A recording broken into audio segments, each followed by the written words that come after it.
Hello everyone.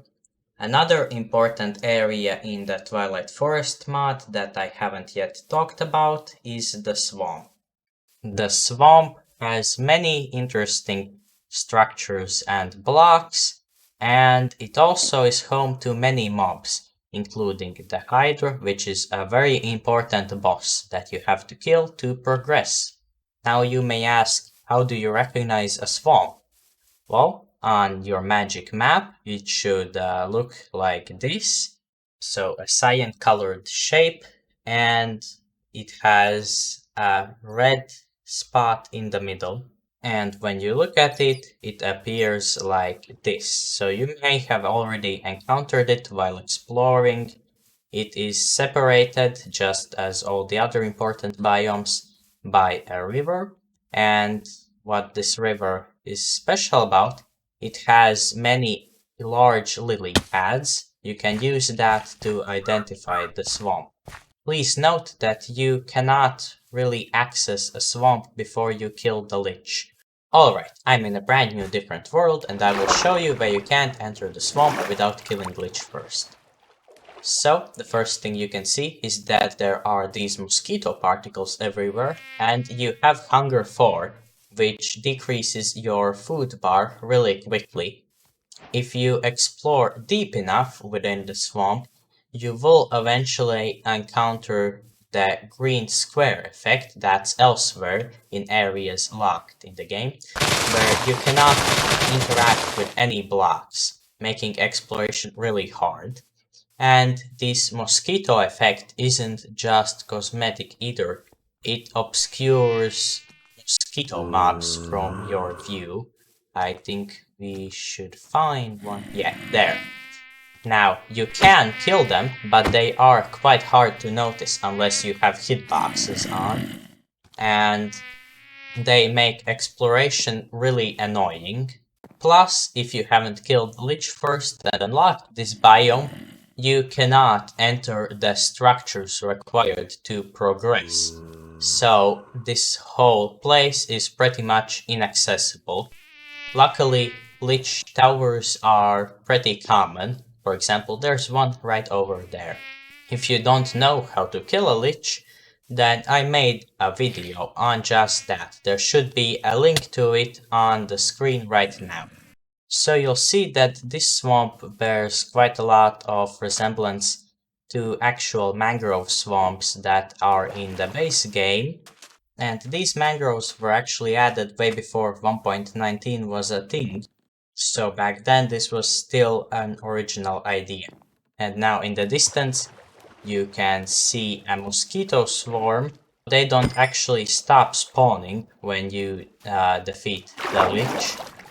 They are just easier to notice. Your goal, or what you are trying to find in the swamp, is this. So on the magic map, you can see that there are in total 4 of them in the swamp biome.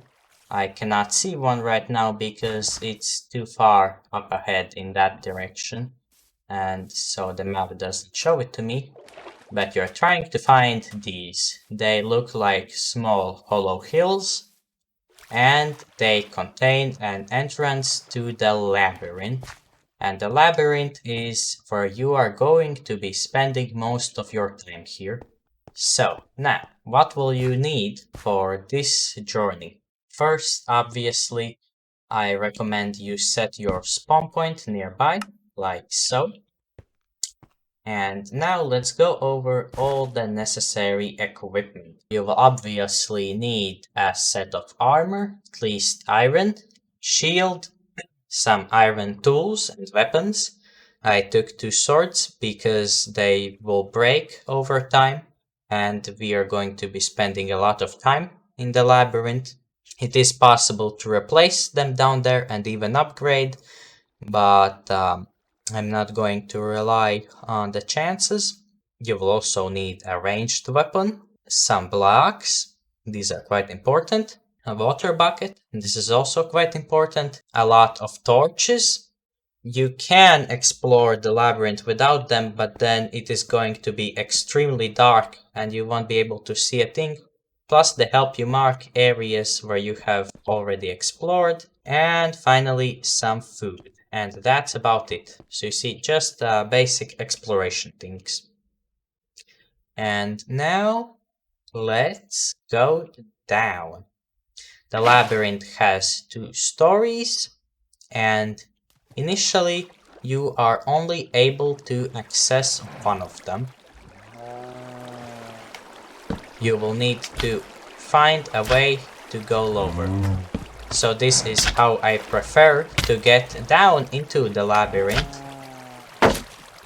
Not only does it negate all fall damage, but it also helps you avoid most mobs, since they are pushed away by water and cannot access you immediately.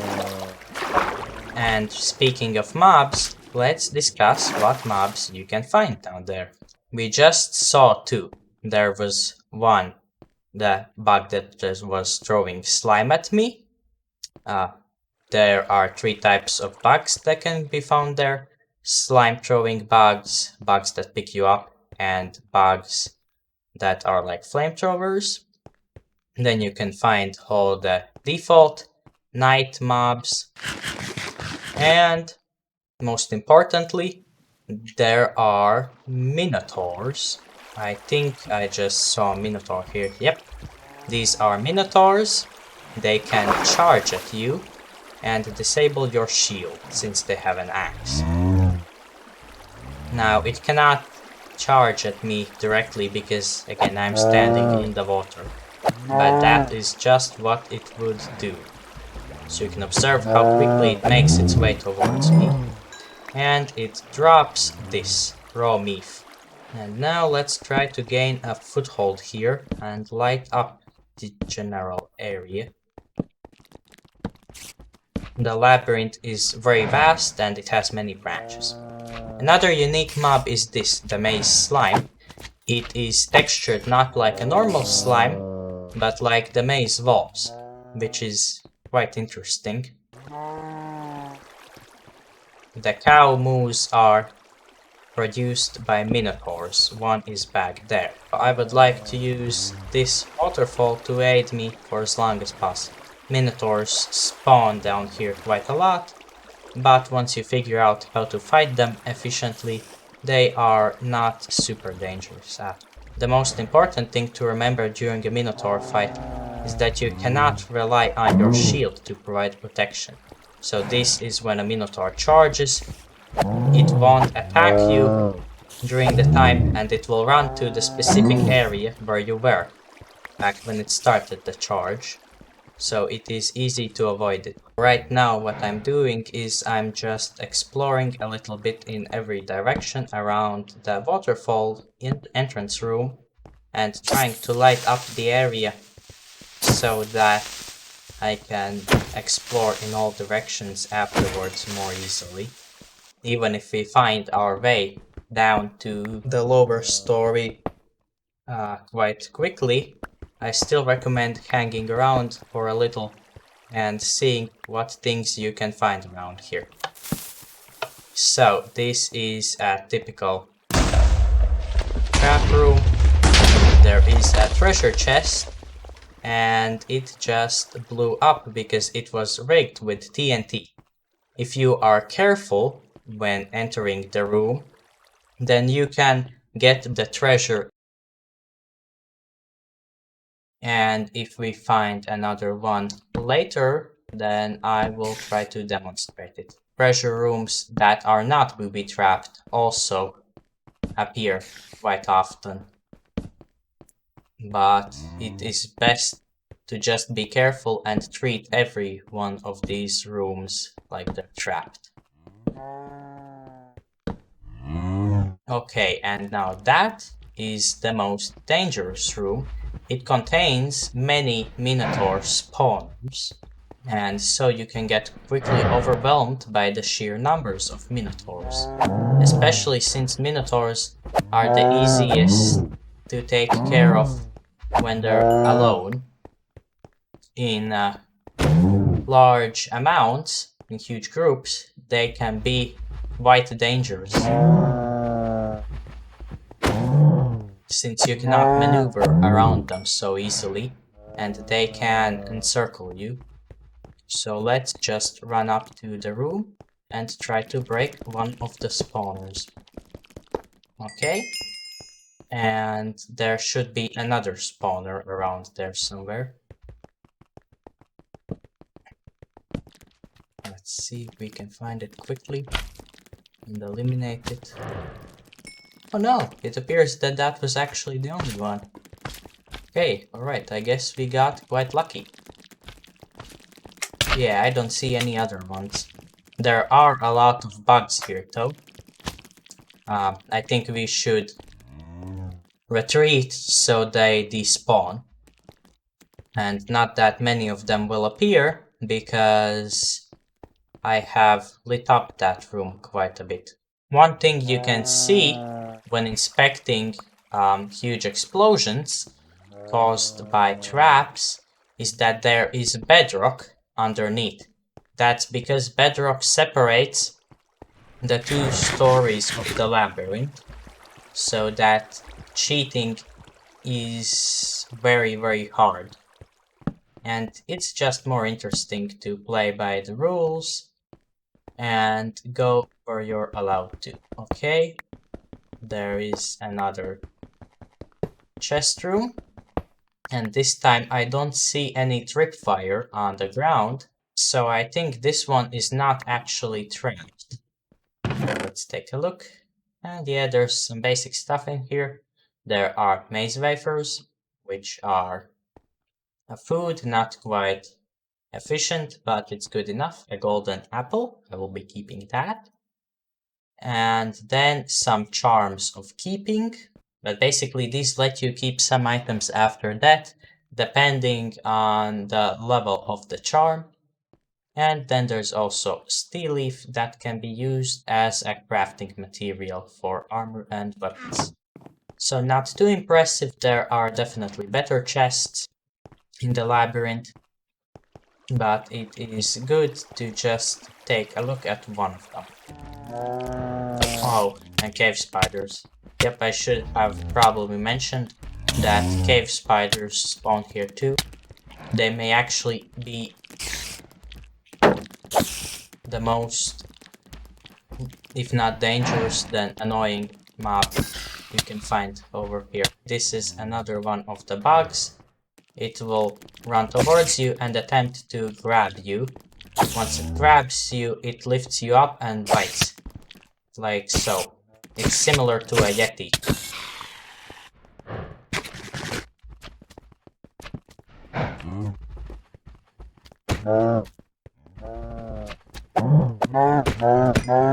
And what did he drop? Maze map focus. Oh, this is actually quite useful. It lets you make a map of the maze, so it's easier to find your way in. It's not always necessary, but it is way better than just running around randomly, much more efficient.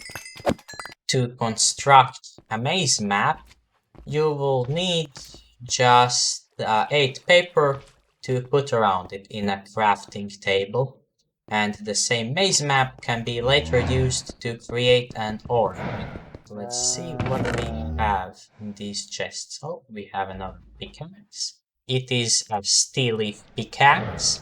Steel leaf is as strong as diamond, but it is less durable than iron. That's quite handy, but there can definitely be more interesting loot, like this ironwood chestplate. Ironwood is another material, so you can see here that ironwood armor is more durable than iron chestplate. Ironwood can also be acquired from Liferoot. And we have an enchantment. This enchantment, when applied to armor, will set your enemies on fire. Oh, a torch room. This is nice.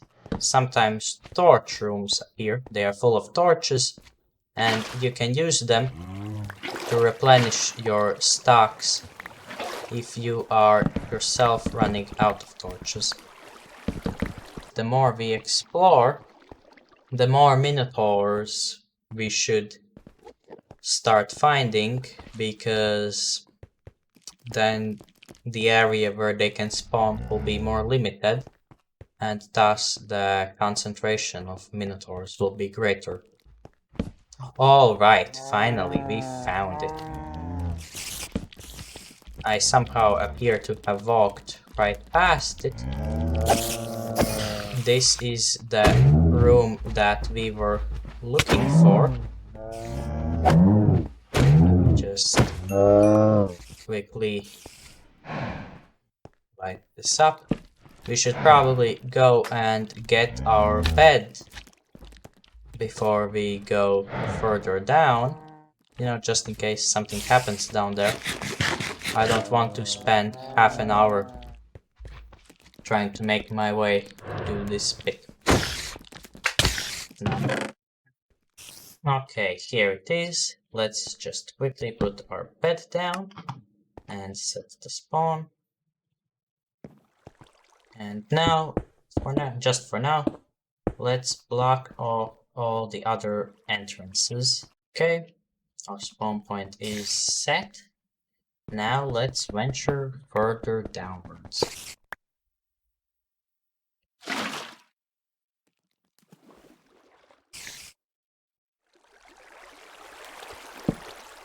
Now it is our chance to quickly plop down some torches before too many mobs spawn.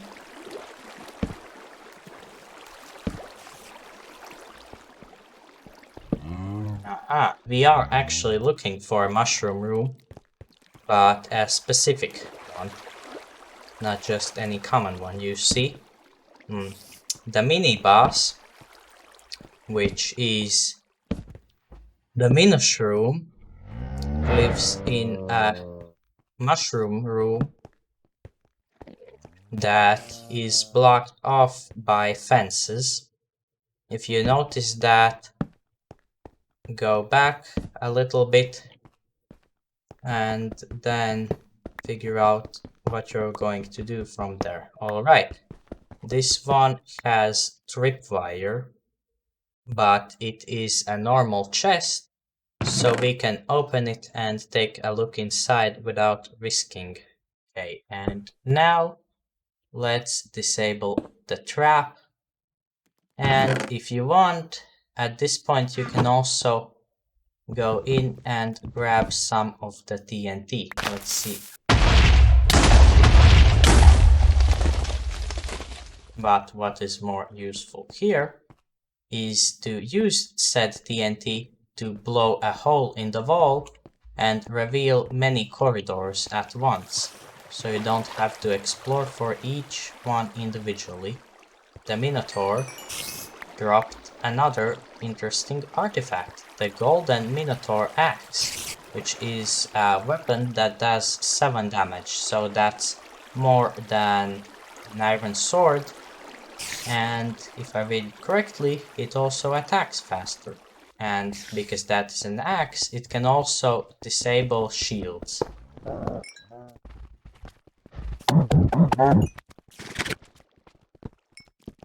Okay, and it looks like there are flame bugs here too. They shoot fire, and they can also bite other things.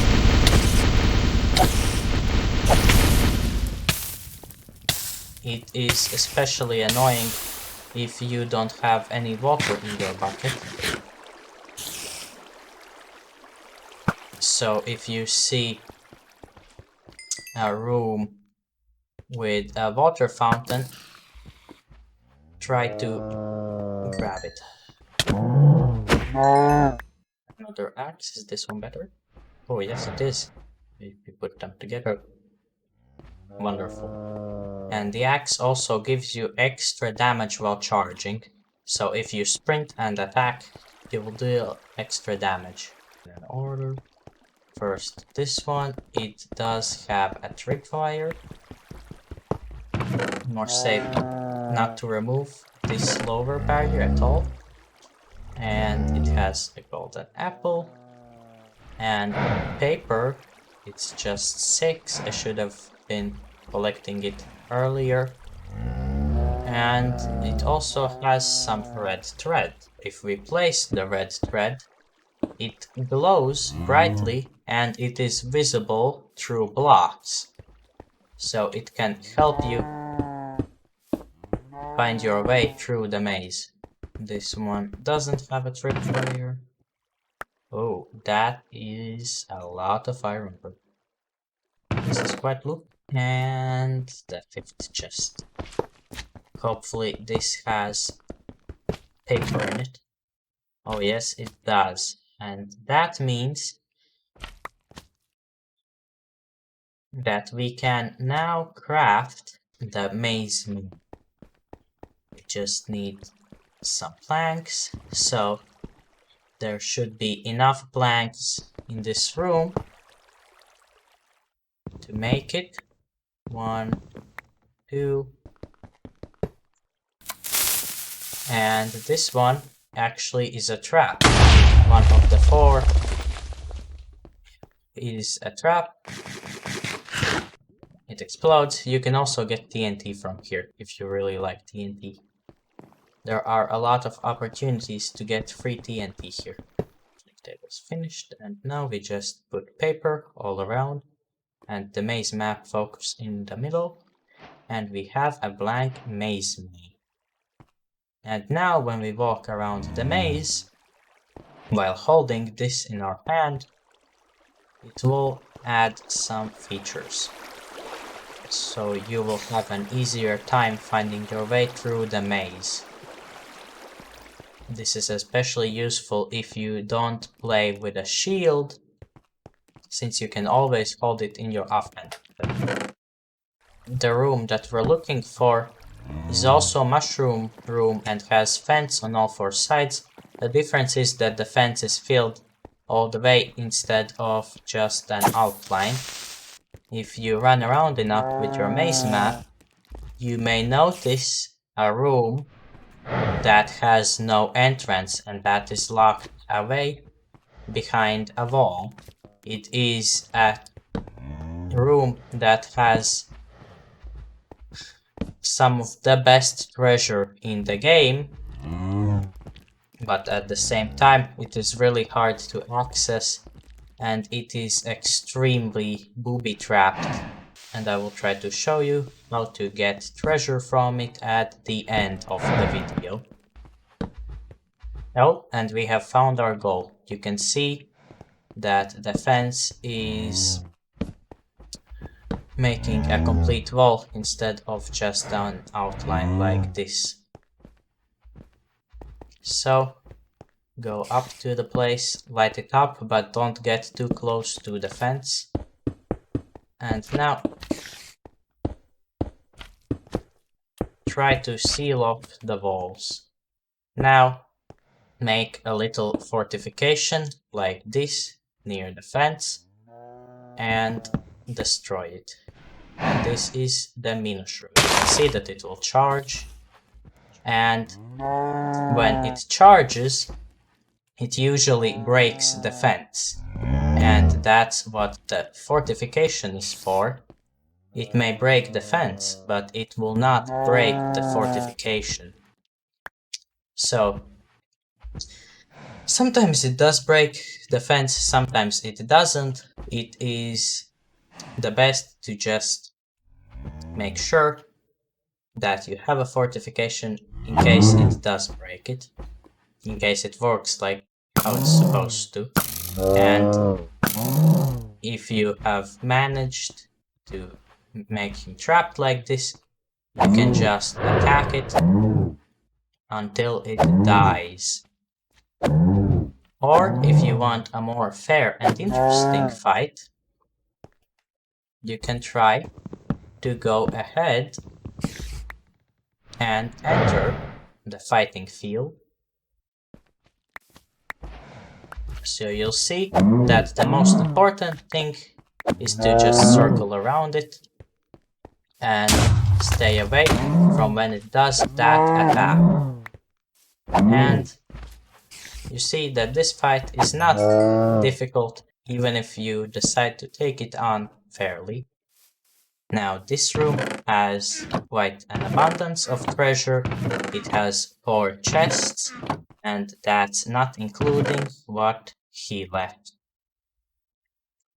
And now comes the most important part, Meat Stroganoff. It leaves some of it, and to enter the center of the swamp, the fiery swamp, where the Fire Hydra is located, you need to eat some of this beef stroganoff and get an advancement for it.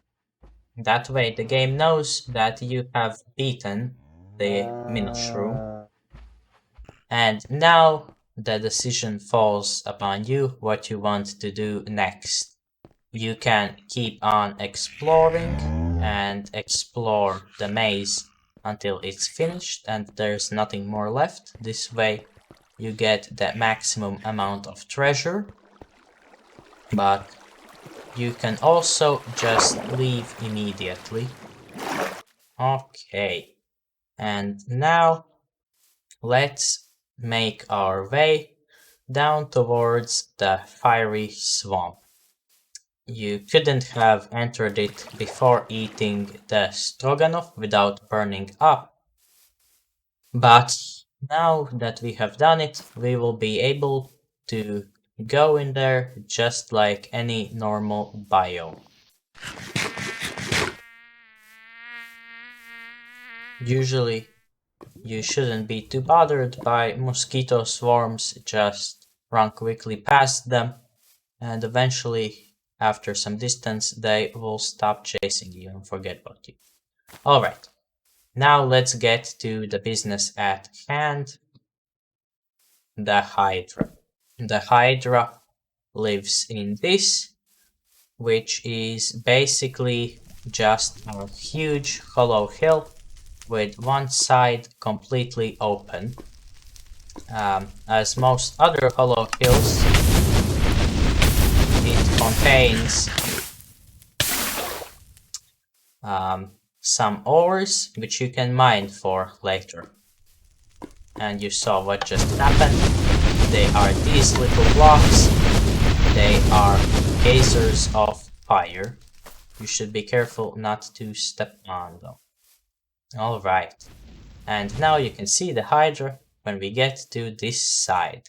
If we stand far enough away, the Hydra will not notice you and will not care about you. The Hydra will fight you only if you get close, and you will only be able to deal damage to it if you get close. The Hydra will not move or run away. So, let's go. You'll notice that the Hydra has 3 heads, and so it is fitting that the Hydra has 3 attacks it can use on the player. It can bite you if you get too close, it can shoot fire like the flamethrower bugs, and it can also shoot fireballs at you, which you can deflect at it using a bow. Now, this specific Hydra hill generated really strangely. Usually you are able to just run up to the Hydra on flat terrain, but now I have to make my way down. This will be interesting since it means that it will be more difficult to run away from the Hydra if things go south. So let's construct our little escape route beforehand, and you can see that it already shot fireballs at us. So we are at the perfect distance not to be shot at. The fireballs rolled on the ground, and then they finally exploded when they met. Okay. The main way you're able to deal damage to the Hydra is by shooting its open mouths. You will deal practically no damage to the Hydra if you shoot a part of it that isn't an open mouth, or if you attack it with a sword. And if you attack it with a sword, you are at danger of a melee Hydra attack. So don't try that generally. You can see that I am punching fireballs back into the Hydra's mouth. This is a really effective attack, but in a case where it is just shooting flames, you simply have to shoot in its mouth. And something interesting will happen once we deal enough damage to one head of the Hydra. A slightly annoying thing about the Hydra is that it will slowly regenerate health if you do not attack it. So don't let it recover. And let's actually wait if the Hydra will perform a fire attack with flames. The indicator of it should be fire particles around the Hydra's mouth. If it shoots fireballs, then there will be smoke particles like this.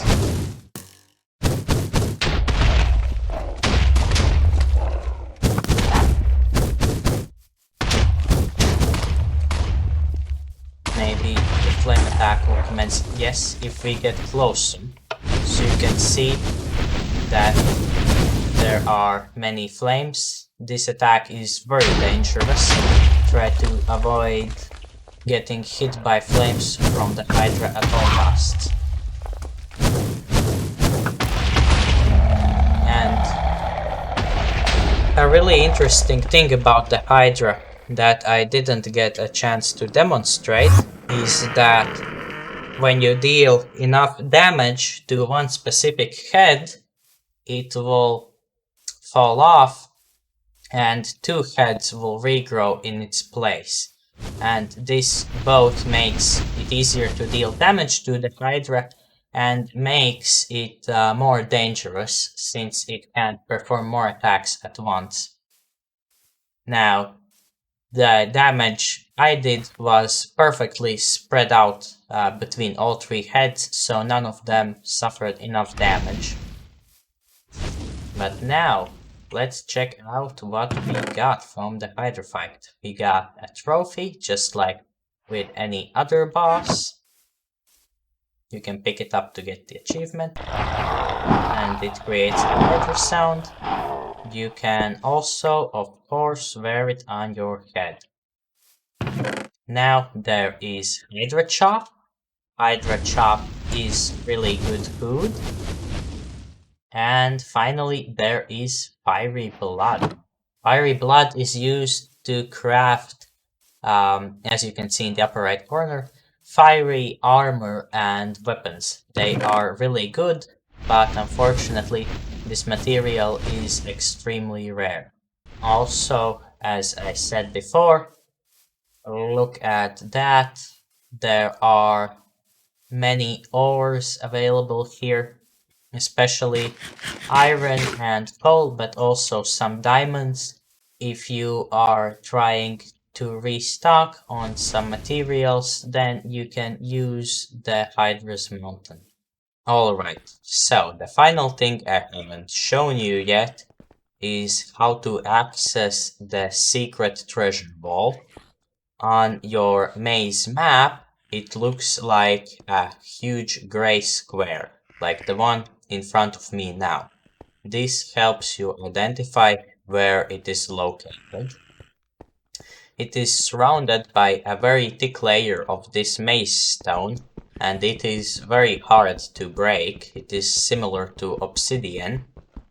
And so, because of this, I recommend that you first use TNT to open up a hole in the wall, but be very careful not to activate the traps with it.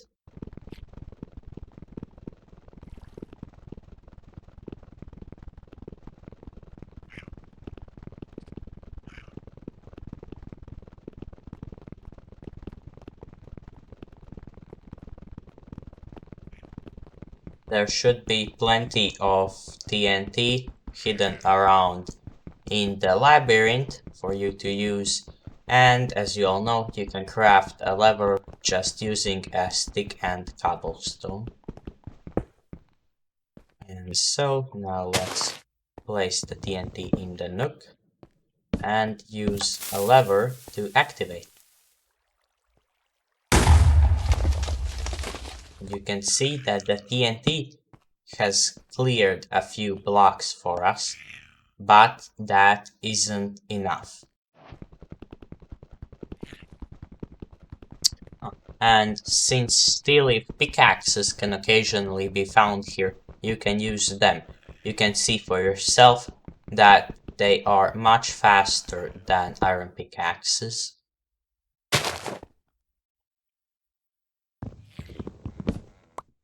Now, this second TNT block is quite risky. There is a small chance that it can activate the trap, so be careful.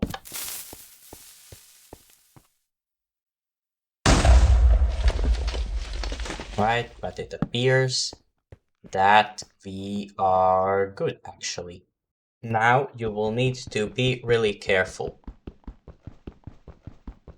because as you can see, we are getting quite close to the center. And that is both where all of the treasure is stored and also where all of the traps are stored.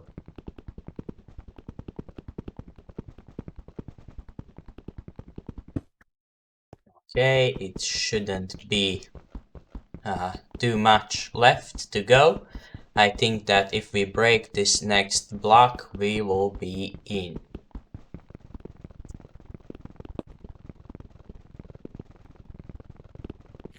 But you can see for yourself that the steel leaf pickaxe has terrible durability.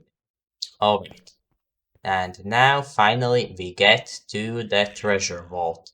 Now be extremely careful here, because there are many layers of traps.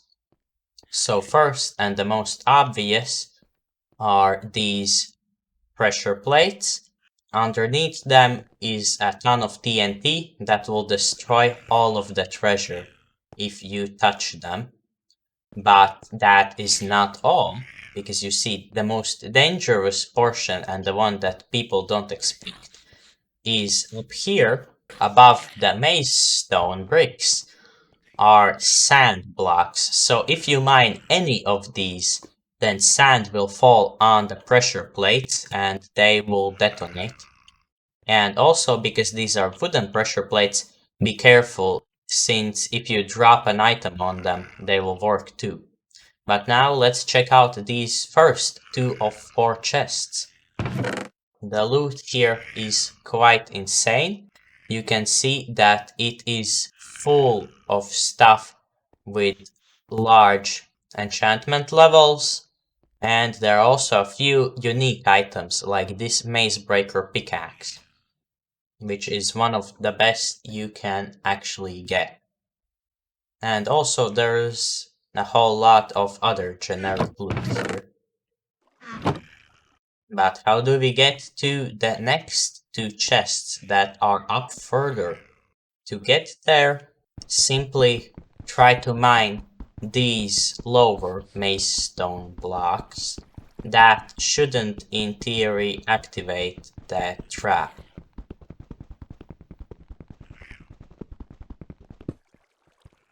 Unlike the tripwired chests, the TNT here isn't unstable, meaning that you can mine it. If the worst happens and some TNT is activated, then quickly put a water bucket on it and run away, and hope that the water will protect the loot from being destroyed. Okay, now we can access this chest, which has a lot of nice stuff. And so you just mine these blocks to get to the 4th one. There is a large flaw in the method I just showed you though, because as we all know, when you mine up a block, the pressure plate will pop off, and in some cases the item activates another pressure plate, and in these situations it can get really dangerous really fast. So what I recommend you do is dig up all of the TNT below, because unlike in the small treasure rooms, here all TNT is normal, meaning that it won't explode if you touch it, and you can collect it.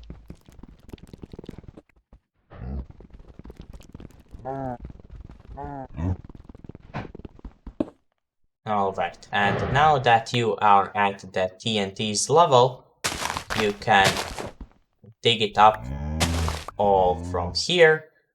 And if you cannot reach a certain place, you can just use a trapdoor to push yourself down in a crawling position. And if you manage to get in the crawling position, then you can just dig around and eliminate all 4 strips of TNT defusing this trap altogether. And that's going to be it for this episode. I hope you enjoyed this video or found it helpful. Thank you for watching and goodbye.